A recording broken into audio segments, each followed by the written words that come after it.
Vamos a abordar el tema de cómo estudiar en un paciente vascular. Los voy a tratar de llevar por tres escenarios. El escenario de la medicina de prevención, de la cual estamos escuchando hablar desde hace un par de horas, el escenario del diagnóstico y el seguimiento. Entonces, respecto de conflictos de intereses, solo el que ven en la pantalla, ninguno más para comentar. Y algunos conceptos a interpretar y sugerir. Recordar que mal diagnóstico, subdiagnóstico o ausencia de diagnóstico es igual a ausencia de tratamiento o a subtratamiento. Lo que quiere decir, en otras palabras, que a nuestro paciente le va a ir mal. De manera que en lo que hace a prevención subclínica, recordar el concepto de asociación de todos los territorios, todos, coronarios, arteriales de miembros inferiores o cerebrovasculares. Y en lo que hace a enfermedad vascular avanzada, recordar la asociación nuevamente de los mismos territorios, es decir, la misma enfermedad en diferentes etapas de la vida de nuestro paciente, es decir, desde los cambios subclínicos a los cambios avanzados o evolucionados de la misma. De manera que despertar conciencia no solo en pensarlo en nuestros pacientes, sino también en detectarlo. Es decir, de alguna manera el llamado a conciencia para detectarlo es no solo a través de un examen físico correcto, sino la sospecha y la evaluación posterior a través de cualquier método que me lleve al diagnóstico preclínico o clínico de la enfermedad aterotrombosas. Recomendaciones múltiples, pero la primera es sospecharla, la segunda es diagnosticarla. Es el orden que habitualmente deberíamos o tenemos en nuestros consultorios, en nuestro día a día. Desde la clínica, cuando tratamos y hacemos nuestro mejor esfuerzo, tienen en la imagen los diferentes variables o porcentajes que nos encontramos de éxito, es decir, considero que es un gran éxito, pero realmente se nos escapan todos los que no soplan, todos los que no escuchan, todo lo que no se oculta, etcétera, etcétera, de manera que el esfuerzo hay que hacerlo. Recordar que la edad de arterias pasa por diferentes etapas, de manera que desde lo subclínico a la evolución avanzada podemos tratar de llegar en cualquiera, lo importante es llegar. Entonces, algunas referencias respecto a la evaluación preclínica, múltiples métodos, pero de los mismos, pocos con evidencias fuertes y contundentes. Realmente la evaluación en la búsqueda de ateromas o en la búsqueda preclínica de grosor medio-intimal, las evidencias están volcadas fuertemente a la evaluación a través de una técnica costo efectiva, que es el ecodoppler vascular de arterias de cuello. Respecto del índice tobillo-brazo, Fernando ya habló, va a hablar seguramente el doctor Nau algo de esto o algunos de los demás disertantes, pero les quiero mencionar los tres primeros ítems. El extremadamente bajo costo que tiene el método, altamente reproducible y potencialmente fuerte a la hora de pesar lo que es la sensibilidad y la especificidad del método, es decir, casi una combinación perfecta. Al final de la charla les voy a dar algunos avances de dónde estamos ubicados en nuestras guías respecto del ABI, es decir, el índice tobillo-brazo. Dos palabras más de evaluación preclínica. Recordar que las posibilidades desde el mismo método ya en carótidas, a través del grosor medio-intimal, y la efectividad del mismo no genera ninguna clase de duda y la indicación del mismo en las guías de prevención está fuertemente sugerido con un criterio 1A. Recordar que más allá de la búsqueda de lo subclínico, se nos presenta el desafío de la búsqueda del impacto clínico sin síntomas. Es decir, ya estamos enfermando las arterias, aunque aún no sufrimos ninguna clase de síntomas o evidencias de la misma.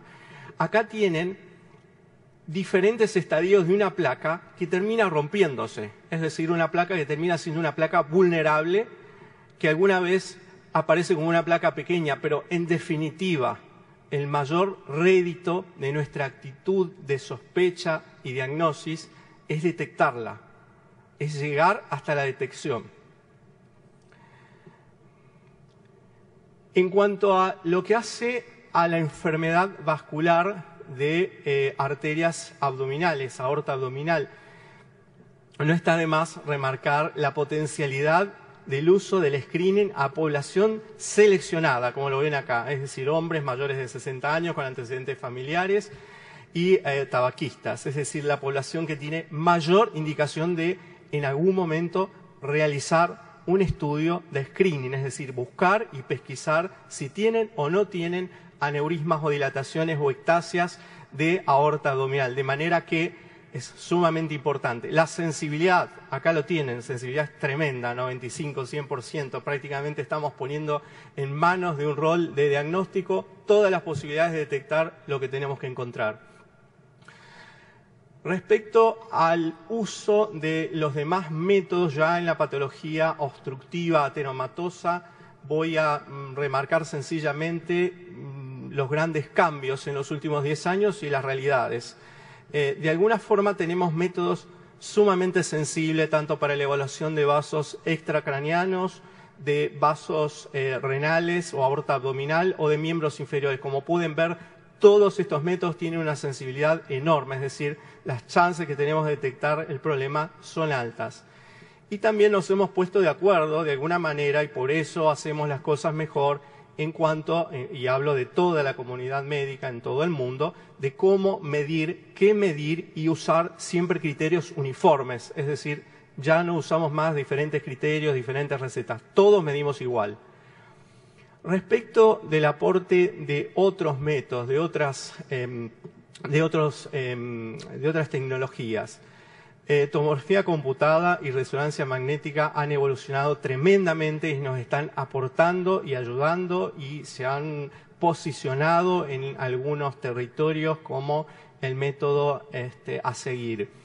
De alguna forma, entre las indicaciones de resonancia magnética para arterias, para evaluación de arterias, está sumamente demostrado la calidad y la capacidad sensible y específica del método para detectar enfermedad de arterias renales, casi comparable al Doppler. El Doppler es discretamente más bajo, con algunas limitaciones.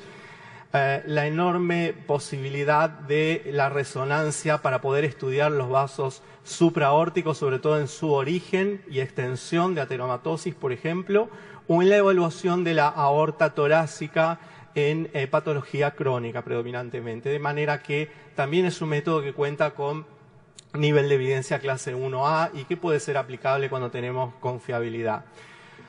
De manera que nuevamente les vuelvo a mostrar ya desde la resonancia la sensibilidad y especificidad, sumamente comparable a lo que había mostrado anteriormente, por ejemplo, contra el Doppler. Desde la angiotomografía y sobre la tomografía multi-slice, tenemos realmente muchísimas virtudes y cualidades, salvo las posibilidades que van cayendo a medida que pasan los años, irradiar cada vez menos. Es decir, de alguna forma nos dan imágenes de calidad excepcional en todos los planos posibles, de manera que el aporte y el rol en el diagnóstico está sumamente bien posicionado, como se los voy a mostrar ahora en un ratito. Y nuevamente, acá tienen sensibilidad, nuevamente los números se repiten, realmente siempre por arriba del 85, 90, 95% en los diferentes territorios, de manera que tengo las posibilidades y en la mano de elegir cualquiera de estos métodos, pero a la vez siempre vamos a tener también el desafío de cuál método es el que tengo o cuál es el más confiable en nuestra institución, o si tenemos los tres confiables, cuál es el más confiable para nuestro paciente, que en definitiva eso no es una receta de guías, sino más bien el acto médico de todos los días.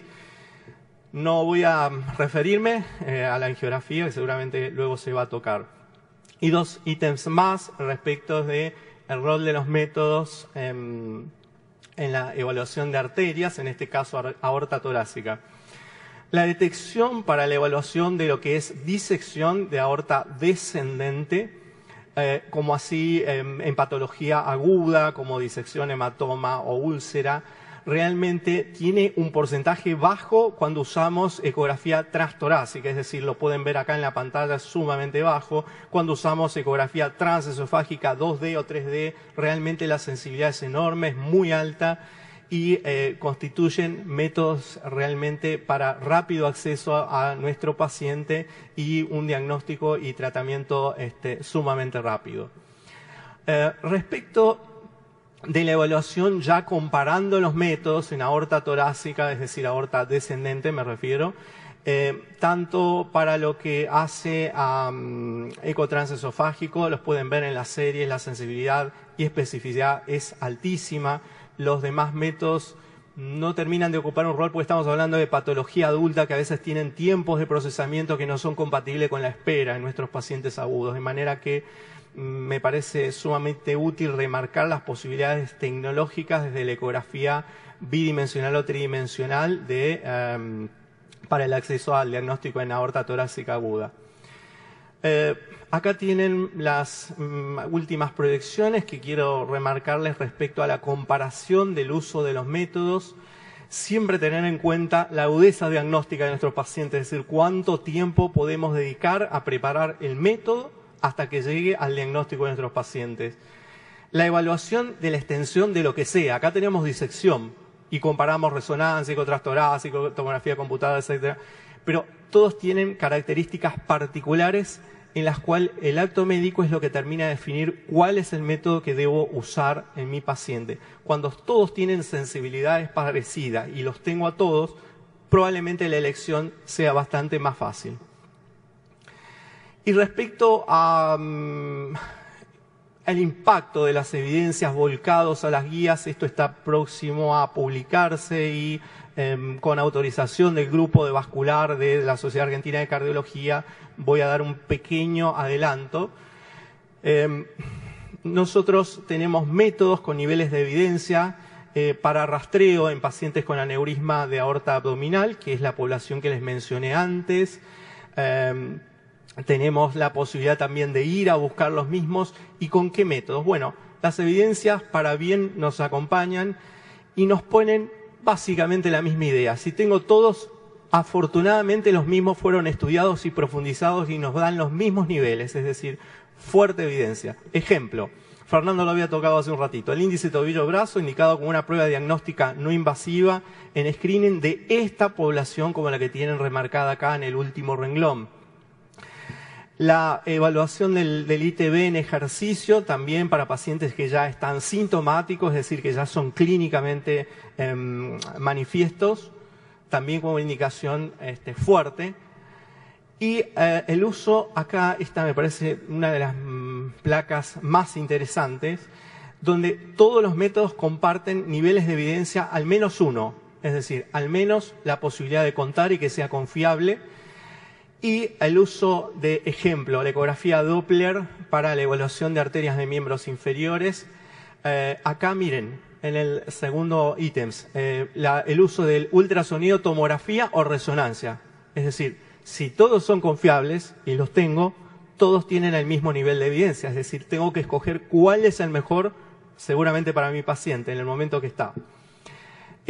La reserva de la sugerencia de angiografía para, evidentemente, pacientes que van a ser tratados, seguramente.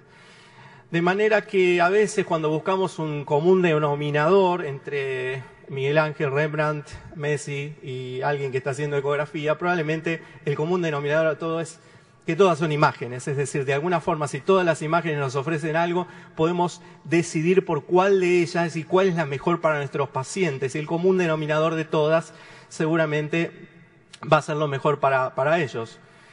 Y realmente, cuando tenemos evidencias, no hay demasiado para decir. Cuando ya están volcadas a nuestro acto médico, a nuestras guías, es solamente tomar conciencia y usarlo a nuestros pacientes para detectar enfermedad atenomatosa.